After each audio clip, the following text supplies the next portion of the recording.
So, distractions we're talking about today.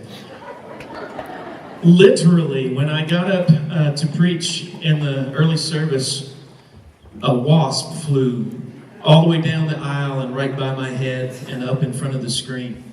It's funny how whenever you're talking about something, it seems like everything works against what you're trying to get across. So I won't speak to our live stream today because there's no live stream today.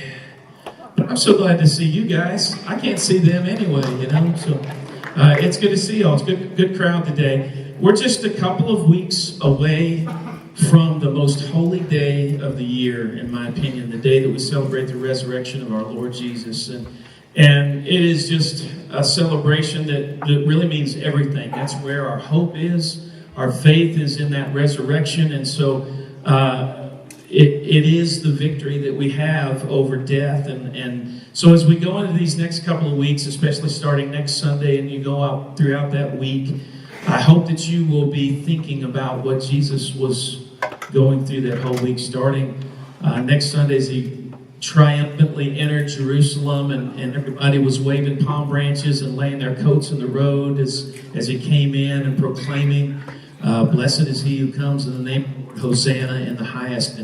And so remember that, and then remember how the tone changed as everything went from there throughout the rest of that week, and how some of the crowd turned murderous and cried against him, crucify him, and all that whole week, what must have been on his mind, and how he must have felt the pain and the strain of what he was going to have to endure. I hope that you'll be conscious of that all next week. I know it's spring break and everybody's going to be having fun and celebrating, but just remember what Christ did for you, how he had you on his mind throughout that week. When I was a little kid, my dad used to say to me something that I didn't really understand. I didn't understand it in the context in which he said it, but I learned what it meant eventually. But when he said it to me, it just didn't register at first. I was an active child, not nearly as active as my brother was, but I might be singing a song, or I might have a basketball between my knees and be beating on it with drumsticks, or I might just be asking a lot of questions. I was like a question machine. If you know Andrew Kiger, thank Andrew Kiger, and asking questions. He is a question machine as well, just like I was. And while I might not have been bouncing around or even moving, really, there was usually a good bit of noise coming from my direction. And my dad, often in those times, would say to me, "Be still."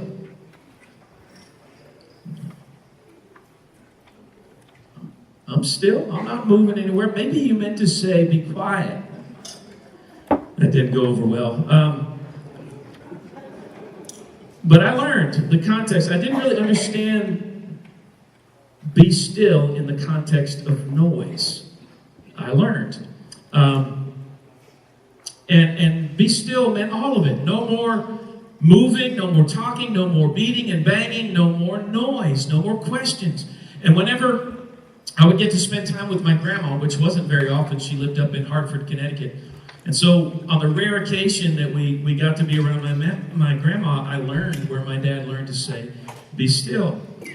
And I love to read and listen to John Ortberg. And I meant to say at the beginning of this message as well, at the beginning of the week, I didn't really know what I was going to be preaching on. And I had lunch with Matthew Sink, who preaches down at Pinedale. And so Matthew gave me a lot of good ideas and a lot of content that I just need to give credit to Matthew for this morning. But I love to read and listen to John Ortberg. He's the pastor at Menlo Park Church in California. And he often quotes his mentor, Dallas Willard. You might have read some of Dallas Willard's stuff. And Ortberg would talk to me to have lunch with him. And on one occasion in particular, he was letting him know, he said, I want to be a better leader. Ministry is so demanding. How do I deal with that? My family, I'm concerned about them. I'm concerned about how this is all wearing on them and weighing on them. And so he asked him, what can I do? And I think he imagined that he would hear this litany, this big list of things that he could do to face up under all of that. But that's not what he heard at all. This is what Dallas Willard said. He said, John, you need to ruthlessly eliminate hurry from your life. And I can just picture Ortberg's like, okay, what else? What else? That's it. There's nothing more. Get serious about eliminating hurry from your life. Is there any hurry in your life? Are you busy? Are there a lot of demands on your time? Are you moving from one thing to the next thing to the next thing? And then you sleep for a little bit and you get up and just start moving again. I get it. We're all busy. And how about your relationship with God? Is it thriving? Are you feeling good about being a disciple of Jesus and what kind of disciple you're being? What if all this hurry, what if all of this busyness is the primary thing that's keeping you or us from building our relationship with God? And I know that most of us don't think of our lives as hurry and busy. We think we're being productive, and that's a good thing, right? We do so much more, and we become even more efficient because we get things done, and we get it done faster than we've ever gotten it done before. And we're sure not lazy, and surely busy is better than lazy, right? But still, we're so busy. And I just want us to try and to step outside of our situation today. And I just want to try to be as honest as we can with ourselves and ask ourselves if all of this frenzy, this never-ending multitasking, getting things done, is it our busyness and our hurry that is the source of a lot that is wrong with our lives? Is that why our relationships are suffering? Why our marriage is so difficult? Why the only time we spend with our kids is on the way to the next thing in the car? Why we dread going to work? Why we experience very little real joy and certainly no sense of peace? Do you have the sense that God wants something better for you in all of those areas of your life? Something besides the tyranny of the stress and the urgent as you think about what's not getting done, or you think about what isn't just perfect, or what might go wrong, or what's happening without you somewhere, or whatever it is that makes you feel guilty. Is this resonating yet with anybody this morning? What if the thing we need to do to gain joy and peace and fellowship with God is not something that we need to do at all? What if it's something that we need to stop doing? Like Dallas Willard said, you need to ruthlessly eliminate hurry from your life. This is how we're going to be able to focus on what matters most. And I know you're probably thinking, okay, and what else? That's it. Just eliminate hurry. Eliminate hurry from your life. Okay, Steve, that sounds great. How do I do that? How do I do that? A little verse in Psalm 46:10 says this very plainly. Be still and know that I am God. That's easier said than done. Especially today. In this day and age, be still. You've got to be kidding me. There's never been a time in all of history when it's more difficult to be still. The world that we live in, it's just so full of noise. And we have so much in the way of technology and social media and information. It's not all true information, but there's certainly plenty of it. We don't know anything about being still. I'm not even sure that we know how anymore. When we actually do sit down, we're still connecting with people, keeping up with everyone, and what they're doing and what they're saying. We might turn on the TV and begin to watch TV, but I say begin to watch TV because it's not very many minutes before out comes this, right? This thing comes out of your pocket or wherever you keep it. Maybe it's been in your hand all along when you sat down to watch TV. And while we're watching TV, we're also scanning and seeing what everybody's doing and seeing what everybody's saying and all about that. I didn't turn this off, by the way, and so it's telling me that there's a bird outside my front door making sound. And my doorbell's telling me that. Distraction, we have so much of it.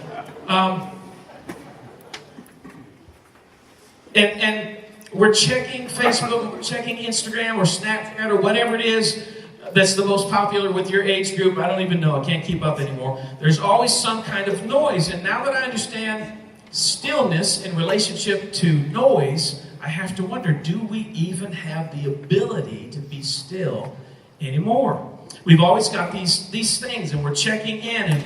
And you know, while we have a few minutes, here's an idea. When you have a few minutes, be still. Just be still. We fill our time, every second of it, with some kind of media. If we're at home, the television is on, whether we're actually watching it or not, it's just some kind of noise in the background. If it's not the TV, it's the radio or it's Spotify. Or if you're at the Y or you're out for a run, you've got earbuds in your ears. We're afraid of silence, right? Is there a fear that we have that we might actually get bored? And so we're always connected, always listening, always watching, always engaging in some kind of activity. And the truth is, we're afraid to be still. Around 5 years ago, and I imagine the results would be even more alarming today in 2019.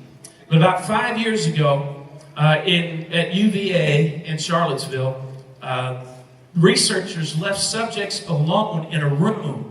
It was just an empty room, and the only thing in that room that was a button on the wall that told the person if they pushed the button, they would receive an electric shock. And so they gave them 15 minutes. They put them in this room. Put them in this room for 15 minutes to be alone with their thoughts, to just sit silently, or if they wanted to, they could go and push that button and receive an electric shock.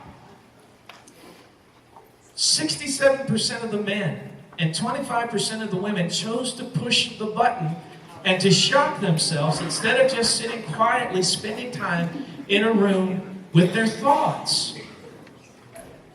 A guy named Jonathan Schooler, a psychology professor at UC Santa Barbara, said of the results, he said, "I found it quite surprising and a bit disheartening that people seem to be so uncomfortable when left to their own devices that they can be so bored that even being shocked seems more entertaining." Now, I told you I got a lot of this from Matthew Sink, and he was talking about this a couple of weeks ago, and he made up a poem to sort of sum up this situation, and it goes like this: "Don't shock yourself with a cattle prod, be still and know that I am God." That's it. End of sermon. Just kidding. We're actually going to look at a passage from the Gospels that really almost perfectly illustrates these two ideas, contrasting busyness, hurry, and frantic pace versus taking time to be still with God. And it's in Luke 10. And Jesus is arriving at the home of some very dear friends of his. Their names are Martha, Mary, and Lazarus. They lived in this little village called Bethany outside of Jerusalem, which is still there, incidentally. But Jesus was known to go and spend time with them. When everything was pressing in on him, when he was tired, when he needed to refresh and get away, Jesus would go and he would spend time with his friends, Mary, Martha, and Lazarus in Bethany. And so in Luke 10, verses 38 through 40, we learn about one of those visits. So read along with me. In verse 38, it says, "Now as they went on their way, Jesus entered a village, and a woman named Martha welcomed him into her house. And she had a sister called Mary, who sat at the Lord's feet and listened to his teaching. But Martha was distracted with much serving." Were they expecting Jesus? I don't know, it doesn't say. But it doesn't take long for us to learn the family dynamic. And I don't know where Lazarus was. Maybe he was at work. But Martha is busy being productive, and Mary is just sitting there with Jesus listening to him teach. Can you picture this? Jesus comes in. Mary offers him a seat and sits down at his feet, just probably starts asking him question after question. Where all have you been since I saw you last? Did you have everything you needed as you traveled? Tell me about the people that you healed. What happened with them? Where did they go afterwards? Did you run up against some of the Pharisees? Anywhere? Everywhere? Just relax and rest. Our home is your home. And where's Martha? She's busy taking care of business. Biscuits in the oven, crock pot with a roast in it, coffee on the stove, appetizers, desserts, all of it. Everything that a proper hostess could think of to feed her guests. And it's a lot of work, but she's used to it. Martha's in the kitchen. Mary's in the living room with Jesus. Everything's perfect, right? Evidently not. Have you ever been slaving away and just like working your fingers to the bone, and you look and there's your brother or your sister or your husband or your co-worker just sitting around talking and visiting? How's that feel? Well, Martha's not very happy about it, the division of labor. And she kind of snaps. Can't you see her? I can see her in there, and she's cooking. And while she's cooking, she keeps glancing back into the living room, takes another step back, and she's trying to get Mary's attention, and Mary's not looking at her at all. And so maybe Martha drops a pan, and when Mary glances at her, she's like, but Martha just turns and looks back at Jesus and continues to listen to him. And I just, I think she's thinking, why doesn't she come in here and help me? Look at verse 40. Martha says to Jesus, Lord, do you not care that my sister has left me to serve alone? Tell her then to help me. It's gone again. We switched to this because this did that all the time. I'm starting to think I've got a dead zone in my hand or in my head or somewhere. Let me ask you, who do you identify with in this story? Because I would be willing to bet that most of us are sitting here and we're siding with Martha, right? I mean, because we've been there. Who does Mary think she is? Just sitting there. Martha is slaving away, trying to make this visit with Jesus just a welcoming and a satisfying experience. And you kind of are thinking Martha's the good guy here, right? She's getting things done. She's making sure everything is perfect. She's a hard worker. If you were picking teams, you want Martha on your team, don't you? But listen to Jesus' response to Martha's outburst. And I read it kind of calmly, but I think she probably said it a little more harshly. But the Lord answered her, Martha, Martha, you're anxious and troubled about many things, but one thing is necessary. Mary has chosen the good portion, which will not be taken away from her. Did you catch that? Jesus has been observing this situation, and he doesn't really sum it up like we would. His priorities seem to be a little different from what ours are. And his assessment of the situation is that Mary isn't the one who needs to get her act together. Instead, Jesus notices that Martha is the one who's kind of stretching herself to the limit and stressing over things that are not important in the grand scheme of things. What did he say? Martha said, you're wearing yourself out. You're stressed. Why? Well, the passage points to an idea and some ideas that I think are issues for us, you and me, today. Let's first look at the first part of 40. It says, Martha was distracted with much serving. She was distracted. We are the most distracted people in the history of the world today, aren't we? In fact, it used to be called drunk driving, and now even more often it's distracted driving, right? That you can get a ticket for distracted driving today. And you see people doing all kinds of things while they're driving. The obvious one, when you're driving down 4-lane highway and you see somebody kind of weaving back and forth between the two lanes, you used to think they're drunk. Now you know they're on their phone, right? Put down the phone, you're saying. And you don't even want to pass them because you're just scared that they're going to come over and sideswipe you because, Facebook is calling. Whatever it is. And it's truly terrifying to think about. People are driving along at 70 miles an hour putting on their makeup, reading newspapers, eating breakfast, messing with the radio. It's distraction. There's so much distraction. In the Middle Ages, the word distraction was something that they called a particular kind of torture. Have you ever heard of being drawn and quartered? What it was is when a person who was condemned to die, they would be taken and they would be tied with ropes, and they would tie ropes around their wrists and around their ankles, and they would attach the other end of the ropes to horses, 4 different horses facing away from them. And when they would give the command, the horses would begin to move, and they would stretch the person to their limits and then beyond, if you understand what I'm saying. There are limits there. But honestly, if you think about it, that's exactly a very good description of what's happening. I know some people called it quartered, some people called it death by dismemberment. The French, they called it distraction. You're distracted by all that you have, all the things that you have to do. Your mind is being pulled in all these different directions. And stress is when you feel that you're on the verge of being pulled apart. Makes sense. What kind of distractions do you face? One major distraction is, once again, our smartphones. They're probably the biggest distraction that we have. And how they have changed our lives. Literally at the end of our arm. You know, there was a day and time when people had never seen a book or, definitely didn't have the ability to read one. We, at the end of our arm, have all of the major libraries of the world, all the masterpieces and the books that you could ever want to read at the end of your hand. We have music, any song, any style, any music that you can think of from any era, you can listen to it on this.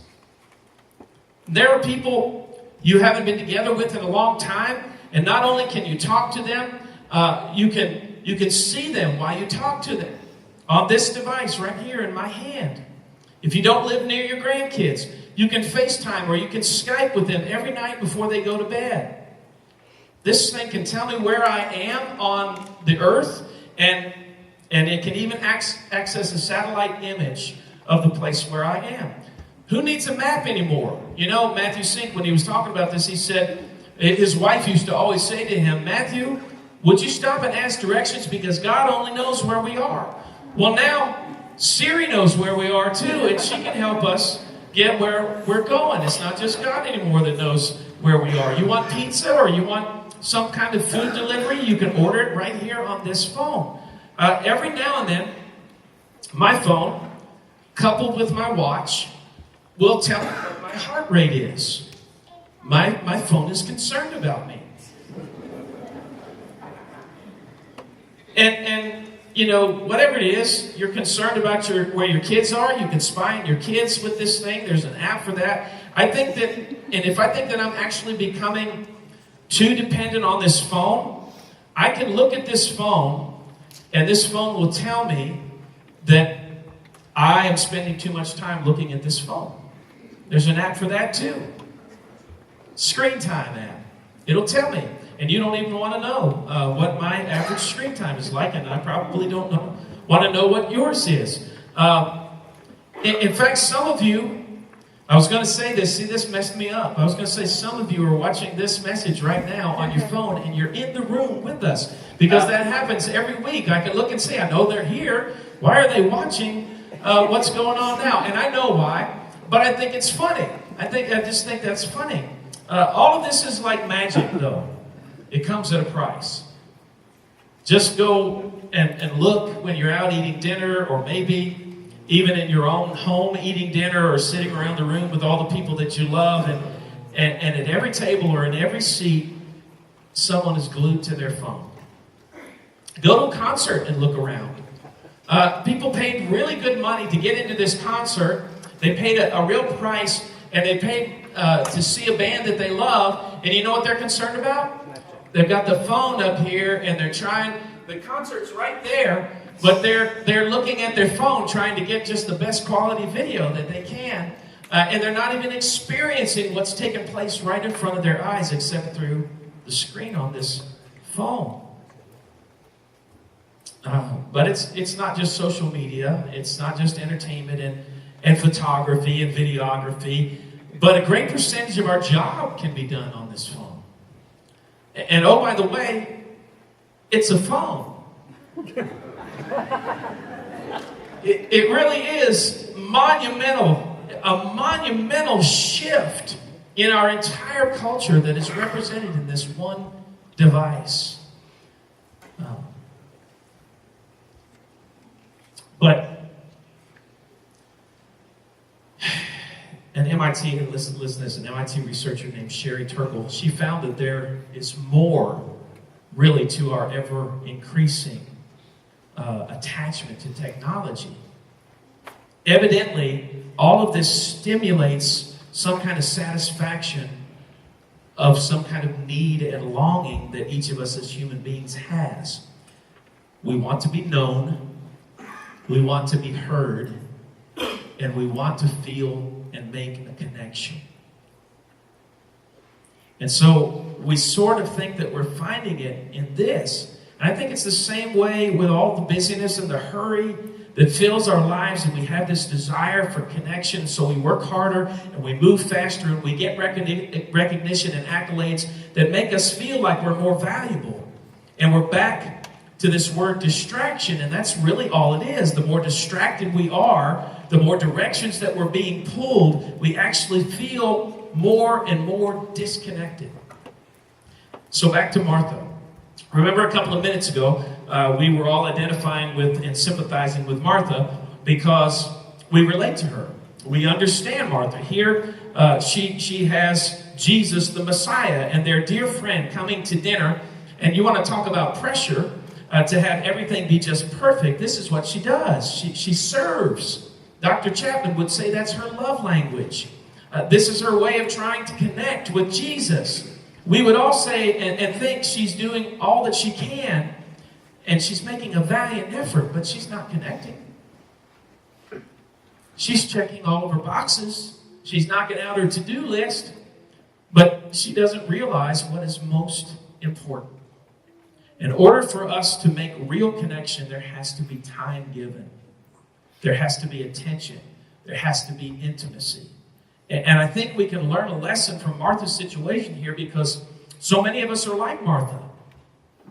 There's so much to do, and I've got to get it all done. So it's difficult for us to ever say no, and we don't put limits on our time. And so, like having ropes tied to our appendages with horses pulling, we are distracted and pulled in so many different directions. Some of you, be honest, you're being pulled right now.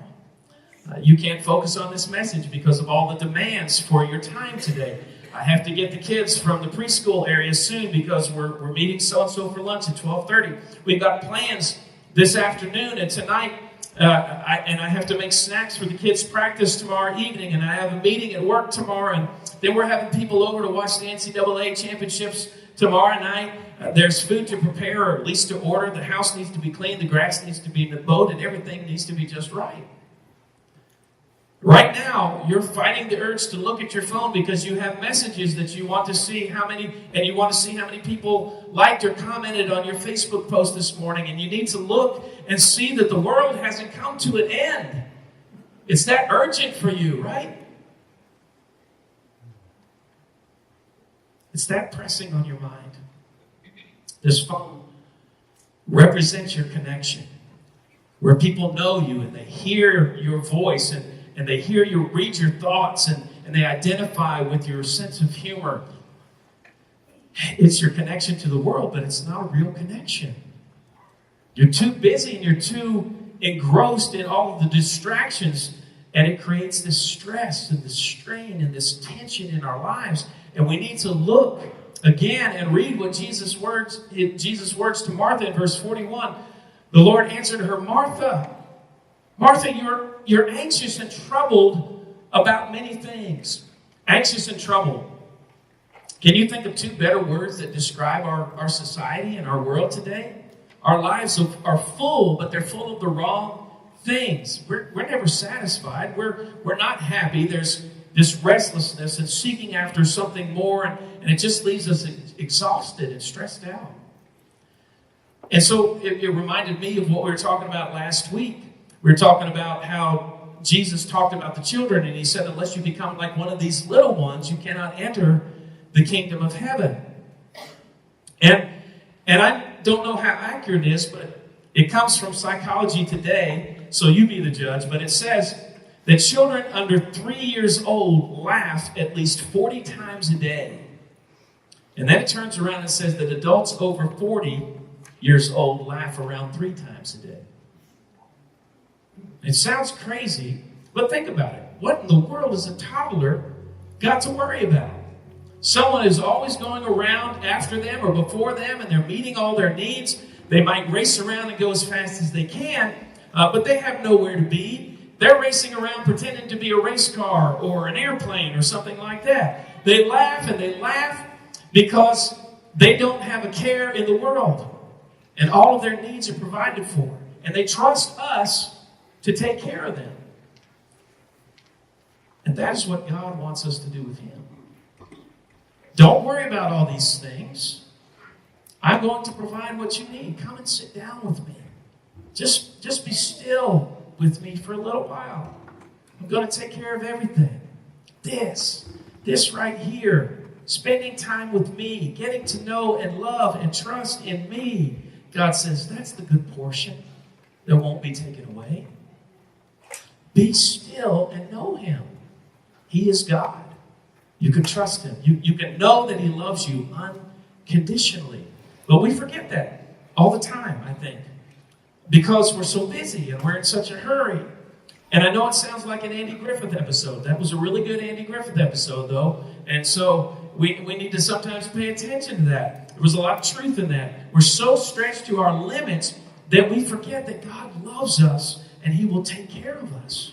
If we would just let some things go and put down the phone and pick up the Bible or just close our eyes in prayer, we'll remember His love. And we'll find out that there's joy in our hearts, and we'll laugh and laugh like a 3-year-old. You remember what Martha asked Jesus? She said, don't you care? Don't you care that I'm doing this all by myself and Mary won't come in here and help me? Don't you care? And she was so busy and she was so hurried and so distracted and so anxious and troubled that she couldn't see just how much Jesus cared. And I'm sure she thought to herself, must be nice to be able to just sit there and talk to Jesus. But there's so much to do. Supper isn't going to cook itself. Cleaning and so distracted. She's just distracted. We don't really want to be so busy, do we? Do we choose the hurriedness in our lives? You bet we do. Of course we do.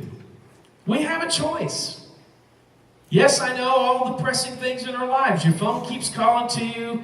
There's an ever-growing stack of papers on your desk. There's a seemingly no end in sight to all of the things that you have to do. It's all you can do to keep your head above the water. I get it. I'm guilty. I'm right there with you. This is as much for me, as usual, as it is for you today. But listen to this, and I really want you to get this next statement. God doesn't call you to a life that you don't have time for. Did you get that? God doesn't call you to a relationship with Him knowing that there's no way that you can make time for it. If your life has no room or no connection to God, then you're not living the life that God called you to. He wouldn't call you to that kind of life. One where there's no time for Him. Martha, if you don't have time for God and for the good portion of life, the things that matter, the things that are eternal, that's not because God doesn't care. It's because something needs to change. And I know we're afraid of letting one of these things, these distractions in our lives, we're afraid of letting one of them fall. We're afraid to fail at work, or we're afraid that we might fail at some enterprise or some venture that we've taken on.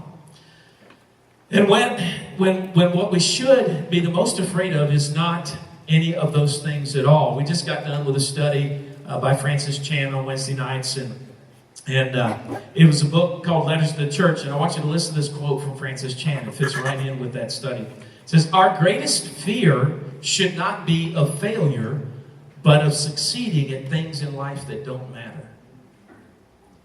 How many things are there that seem so vital and so important in our lives, but when you measure them against eternity, they really just don't matter? Matthew Emmons, you may have heard of him. He was an Olympian. And he had a gold medal to his name, but in his quest for a second, he had it within his grasp. He was a sharpshooter. And in his final round, he made the shot that would have won him the gold medal, but he shot the wrong target. And so his gold medal was gone. Even his silver medal or bronze medal was gone. He wasn't going to medal that year. What's Jesus saying? Martha, you're shooting at the wrong target. You're doing a great job. Dinner smells wonderful. The house is spotless. You're being successful at all the wrong things, Martha. Sit down here with us. Slow down. Be still. Tell me about your life since I was here last. I want us to try something this morning. And I predict that it's going to be hard. I predict it's going to be very difficult for us to accomplish. But if we're going to learn to be still, then we're going to have to practice. Can we do that? Can we just practice being still today? Now you're going to have to put down your phone. You're going to have to put it on silence or however you need to deal with that. The kids are okay. I warned their leaders that we would be long today. Your lunch dates will understand. Let's all just be still for about 3 minutes. About 3 minutes. Doesn't sound like much. I'm even going to help a little bit by reading a little bit of scripture. Derek's going to come. He's going to pick around on the guitar a little bit just to fill a little space. But let's just be still. Let's just, right now, be still and know God.